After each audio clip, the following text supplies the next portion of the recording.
Hey guys, welcome back. ശാന്തസുന്ദരമായ ഒരു ഗ്രാമം. അപ്രതീക്ഷിതമായി ആ ഗ്രാമത്തിൽ കൊലപാതകങ്ങൾ നടക്കുന്നു. ഈ കൊലപാതകങ്ങൾ അന്വേഷിക്കാൻ വരുന്ന ഒരു ഡിറ്റക്റ്റീവ്. യെസ് ഗൈസ്, അപ്പോ ഇന്നത്തെ പടമാണ് ഡിറ്റക്റ്റീവ് ഉജ്ജ്വലൻ. സ്റ്റാറിംഗ് ധ്യാൻ ശ്രീനിവാസൻ, ജു Wilson, Kottayam Nazeer, Rony David, പിന്നെ നമ്മുടെ ഇൻഫ്ലുവൻസേഴ്സ് ആയ അമീൻ, നിഹാൽ, നിബ്രാസ് ആൻഡ് ഷഹബാസ്. ഇതിൽ നിബ്രാസും ഷഹബാസും ക്യാരക്ടറിന്റെ ഭയങ്കര നൈസാണ്. കുഞ്ചാക്കോ ആൻഡ് ബോബൻ. ഈ പടം ഡയറക്ട് ചെയ്തിരിക്കുന്ന ഇന്ദുനിൽ ഗോപാലകൃഷ്ണനും രാഹുൽജിയുമാണ്. എഡിറ്റിംഗ് ചെയ്തിരിക്കുന്നത് ചമ്മൻ ചാക്കോ. എഡിറ്റിംഗ് ഭയങ്കര ക്രിസ്പാണ് ഇതിൽ. കാരണം ഈ പടം ആകെ 2 hours ഉള്ളൂ. ആ 2 hours അധികം ബോറടിക്കാത്ത രീതിയിലാണ് ഈ പടം കൊണ്ടുപോകുന്നത്. സോഫിയ പോളാണ് ഇതിന്റെ പ്രൊഡ്യൂസേഴ്സ്. അവരുടെ കമ്പനിയായ വീക്കെൻഡ് ബ്ലോക്ക് ബസ്റ്റേഴ്സിന്റെ സിനിമാറ്റിക് യൂണിവേഴ്സ് ആയ വീക്കെൻഡ് സിനിമാറ്റിക് യൂണിവേഴ്സിന്റെ സെക്കൻഡ് എൻട്രി ആണ് ഡിറ്റക്റ്റീവ് ഉജ്ജ്വലൻ. ഇതിന് മുമ്പത്തെ പടമായിരുന്നു മിന്നൽ മുരളി.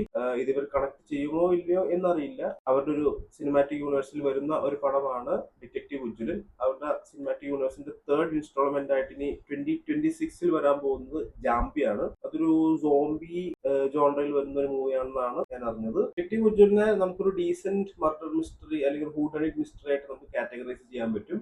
ഒരു ഡീസെന്റ് എക്സ്ട്രാ ഓർഡിനറി ആയിട്ട് ഇതിലൊന്നുമില്ല. വില്ലനും കാര്യങ്ങളൊക്കെ കൊള്ളാമായിരുന്നു.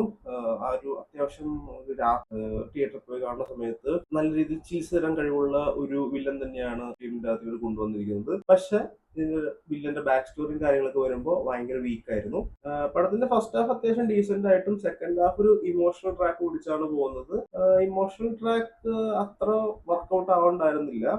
മൂവി ടോട്ടലായിട്ട് നോക്കുകയാണെങ്കിൽ അത്യാവശ്യം ഒരു ഡീസെന്റ് അറ്റംപ്റ്റ് ആയിട്ടാണ് എനിക്ക് തോന്നിയത്. പിന്നെ ഇതൊരു കോമഡി മർഡർ മിസ്റ്ററിയും കൂടിയാണ്. ചില കോമഡികളൊക്കെ വർക്ക്ഔട്ട് ആയി, ചില കോമഡികളൊന്നും വർക്ക്ഔട്ട് ആയില്ല. പിന്നെ എനിക്കൊരു നെഗറ്റീവ് ആയിട്ട് തോന്നിയത് ഈ പടത്തിൽ ഉപയോഗിച്ചിട്ടുള്ള ഒരു കളർ ഗ്രേഡിങ്. ഒരു വളരെ അൺനാച്ചുറൽ ആയിട്ടുള്ള ഒരു കളർ ഗ്രേഡിംഗ് ആണ് ഇവർ ഈ ഫിലിമിന്റെ അകത്ത് യൂസ് ചെയ്തേക്കുന്നത്. അതിങ്ങനെ കാണുന്ന സമയത്ത് എന്താ പറ്റിയെന്ന് വെച്ച് കഴിഞ്ഞാൽ ഒരു ഇവന്റ് നടക്കുന്നത് അത് രാവിലെ ആണോ ഈവനിങ് ആണോ നടക്കുന്നത് മനസ്സിലാക്കാൻ ഭയങ്കര ബുദ്ധിമുട്ടായിരുന്നു. പിന്നെ സിജു വിൽസൺ ഇതിന്റെ അകത്ത് ഒരു പോലീസ് ഓഫീസറിന്റെ ക്യാരക്ടറാണ് പ്ലേ ചെയ്യുന്നത്. ശംഭു മഹാദേവ്, നമ്മുടെ ശംഭോ മഹാദേവ എന്നൊക്കെ പറഞ്ഞ പോലെ. അത് ഈ ഫിലിമിന്റെ അകത്ത് എനിക്ക് പ്രത്യേക ഒരു ഇഷ്ടപ്പെട്ട ഒരു ഫാക്ടർ എന്ന് വെച്ചാൽ ഈ ക്യാരക്ടേഴ്സിന്റെ നെയിമിംഗ് അത്യാവശ്യം നല്ലൊരു കോമഡിക് ടച്ച് വെച്ചിട്ടാണ് ഇവര് നെയിം ചെയ്തിരിക്കുന്നത്. ഫോർ എക്സാമ്പിൾ അന്തിക്കുരുടൻ, ഇങ്ങനത്തെ ഓരോ കോമിക്കൽ നെയിമുകളാണ് ക്യാരക്ടേഴ്സിനുള്ളത്. ഇതിൽ സിജു വിൽസന്റെ ക്യാരക്ടർ സ്റ്റാർട്ടിങ്ങിലൊക്കെ അത്യാവശ്യം കൊള്ളാം എന്ന് എനിക്ക് തോന്നി. പക്ഷെ ടുവേർഡ്സ് ദ ക്ലൈമാക്സ് വരുന്ന സമയത്ത് ഭയങ്കര ഉറങ്ങി അഭിനയിക്കുന്ന പോലെ ആ ഒരു നടക്കുന്ന പ്ലോട്ടായിട്ട് കണക്ഷൻ ഇല്ലാത്ത രീതിയിലുള്ള ഒരു അഭിനയം പോലെ എനിക്ക് തോന്നി.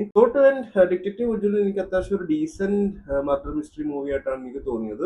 കുറച്ച് നെഗറ്റീവ്സ് ഒക്കെ ഉണ്ടെങ്കിലും ആണെങ്കിലും അത്യാവശ്യം ഒരു 2 hours അടുത്തെങ്ങാണ്ട് ഈ പടത്തിന്റെ ഒരു ഡ്യൂറേഷൻ ഉള്ളൂ. ആ 2 hours ആണെങ്കിലും അധികം ബോറൊന്നും അടിക്കാണ്ടാണ് ഞാൻ ഈ പടം കണ്ടത്. അത് നമുക്ക് ആ ചമ്മൻ ചാക്കോയുടെ എഡിറ്റിങ്ങിന് തന്നെ നമ്മൾ സല്യൂട്ട് കൊടുക്കണം. കാരണം ആ 2 hours ആ പടം അത്യാവശ്യം ഗ്രിപ്പിംഗ് ആയിട്ടുള്ള കൊണ്ടുപോകണമെങ്കിൽ അതൊരു എഡിറ്ററിന്റെ ഒരു മികവ് തന്നെ അതില്. So that's detective Ujjwalan for you. So take care.